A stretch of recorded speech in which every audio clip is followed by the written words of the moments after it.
Welcome to Rizvi's e-learning channel.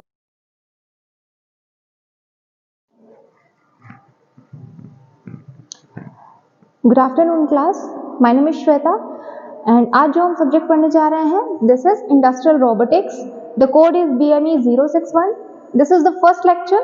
Before starting industrial robotics, first of all we have to introduce about what is robotics. Robotics क्या है? तो robotics क्या है? Robotics is a branch of engineering. हम इसमें सारी engineering की branches को इंक्लूड कर सकते हैं, लाइक CS, कंप्यूटर साइंस हो गई, मैकेनिकल इंजीनियरिंग हो गई, इलेक्ट्रॉनिक्स एंड कम्युनिकेशन इंजीनियरिंग हो गई, इलेक्ट्रिकल इंजीनियरिंग हो गई. सारे ब्रांचेस को इंजीनियरिंग की कंबाइंड करके उनके जो भी एस्पेक्ट्स होते हैं, जैसे डिज़ाइन हो गया, कंस्ट्रक्शन हो गया, ऑपरेशंस हो गए और मैन्युफैक्चरिंग सिस्टम्स सारे हो गए, और उनके भी एप्लीकेशंस जो कि रोबोट के थ्रू प्रैक्टिस में लाए जाते हैं. कंप्यूटर सिस्टम्स के थ्रू उनके जो कंट्रोल हैं या सेंसर्स हैं या फिर फीडबैक सिस्टम है या इंफॉर्मेशन प्रैक्टिसेस को वर्क में लाया जाता है. 1920 में कैरल कैपेक ने इसे टाइटल्ड किया रोसम्स यूनिवर्सल रोबोट, RUR, जिसे बाद में ऑफिशियली डिजाइन करते समय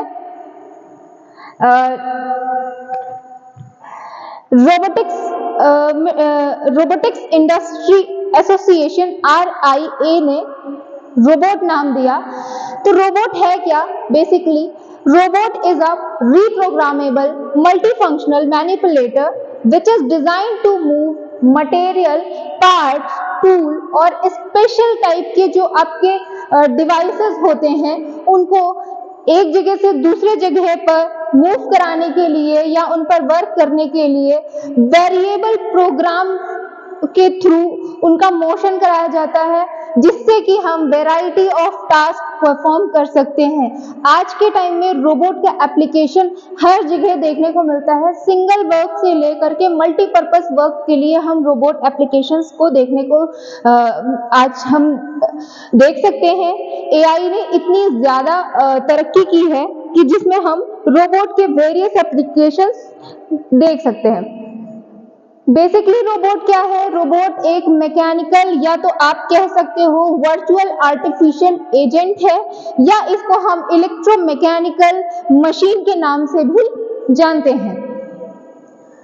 ये इलेक्ट्रोमैकेनिकल मशीन आज हर एक काम कर सकता है. लाइक किसी भी इंडस्ट्री में आप देख सकते हो कि भारी से भारी पार्ट्स को मूव करना हो, एक जगह से दूसरी जगह ले जाना हो, या कोई ऑपरेशन परफॉर्म करना हो, कोई भी कॉम्प्लिकेटेड टास्क हो, वैरायटी ऑफ वर्क बिना थके बिना रुके लिमिटेड टाइम में आपको ये करके दे सकता है.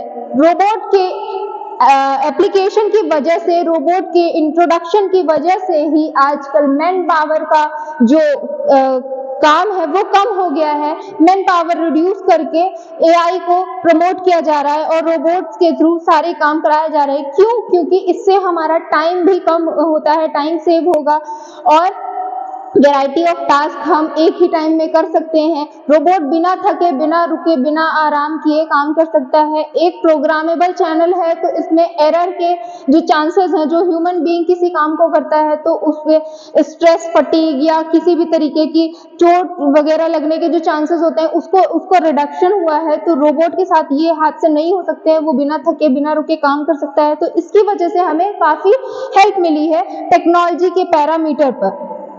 अब यहाँ आते हैं इंडस्ट्रियल रोबोट, जो कि हम इंडस्ट्रीज में यूज करते हैं. तो इंडस्ट्रियल रोबोट क्या है? एक जनरल पर्पस प्रोग्रामेबल मशीन है जो कि आपका एंथ्रोमॉर्फिक कैरेक्टरिस्टिक्स प्ले करती है. ये एंथ्रोमॉर्फिक कैरेक्टरिस्टिक्स क्या है? जो भी रोबोट की कैरेक्टरिस्टिक्स है वही आपकी एंथ्रोमॉर्फिक कैरेक्टरिस्टिक्स है. जैसे कि किसी भी हजार्डियस एनवायरनमेंट में वर्क करना, मतलब कितना भी खतरनाक एनवायरनमेंट हो, चाहे केमिकल इंडस्ट्री हो, चाहे मैकेनिकल इंडस्ट्री हो, चाहे इलेक्ट्रिकल इलेक्ट्रॉनिक्स की इंडस्ट्री हो, कितनी भी ऑयल इंडस्ट्री हो या गैस पाइपलाइन इंडस्ट्री हो, किसी भी तरीके के एनवायरनमेंट में रोबोट काम कर सकता है जहां पर एक ह्यूमन बीइंग के काम करने से उसे खतरा हो सकता है. फिर है repetitive work cycle. Repetitive work cycle का मतलब है बार बार एक ही काम को करना, जिसको करने से ह्यूमन एज कंपेयर करें ह्यूमन के साथ रोबोट को, तो ह्यूमन जो है वो बोर हो जाते हैं, जिसकी वजह से उनके काम करने में गलतियां निकलने के चांसेस होते हैं, जबकि रोबोट सेम टास्क को मल्टीपल टाइम्स कर सकता है बिना गलती के, बिना एरर के, एक बार प्रोग्राम फीड करने के बाद। नेक्स्ट है कंसिस्टेंसी एंड एक्यूरेसी। कंसिस्टेंसी का मतलब हो गया कि काम को लगातार करते जाना, एक ही चैनल में या एक ही एनर्जी के साथ, एनर्जी को बिना डाउन किए हुए एक्यूरेट वर्क करना, डिफरेंट टास्क को परफॉर्म कर सकना सेम टाइम पर, डिफरेंट टास्क परफॉर्म कर सकना, जो कि ह्यूमन बीइंग के लिए लगभग इम्पॉसिबल है कि एक टाइम पे आप मल्टीपल टास्क आप एक बार करा सकते हो, 2 बार करा सकते हो, 3 बार करा सकते हो, लेकिन लगातार आप मल्टीपल टास्क नहीं करा सकते। तो इसलिए डिफरेंट टास्क को सेम टाइम पे करने की जो कैपेसिटी है या कैपेबिलिटी है वो हमारे इंडस्ट्रियल रोबोट में देखने को मिलती है, जिसलिए ये इफेक्टिव है। नेक्स्ट आता है मल्टी शिफ्ट ऑपरेशंस, कि आप कई शिफ्ट में ऑपरेशन को परफॉर्म करा रहे हैं, क्योंकि कई सारे ऐसे ऑपरेशन है जो एक बार में नहीं होते हैं, तो आपको कई शिफ्ट में कराना पड़ता है, यानी कि आप डे शिफ्ट ले लीजिए, नून शिफ्ट ले लीजिए, नाइट शिफ्ट ले लीजिए, किसी भी टाइम आप उसको यूज कर सकते हैं, आप उससे टास्क परफॉर्म करा सकते हैं, वही एक्यूरेसी के साथ, वही एनर्जी के साथ वो आपको वो टास्क करके देगा, जो कि ह्यूमन बीइंग के लिए पॉसिबल नहीं है कि डे शिफ्ट भी कर ले, नाइट शिफ्ट भी कर ले, तो वो थक जाएंगे, जबकि रोबोट के साथ ऐसा नहीं है, तो जिससे हमें उसके बहुत ज्यादा फायदे मिलते हैं। नेक्स्ट है रीप्रोग्रामेबल और फ्लेक्सिबल।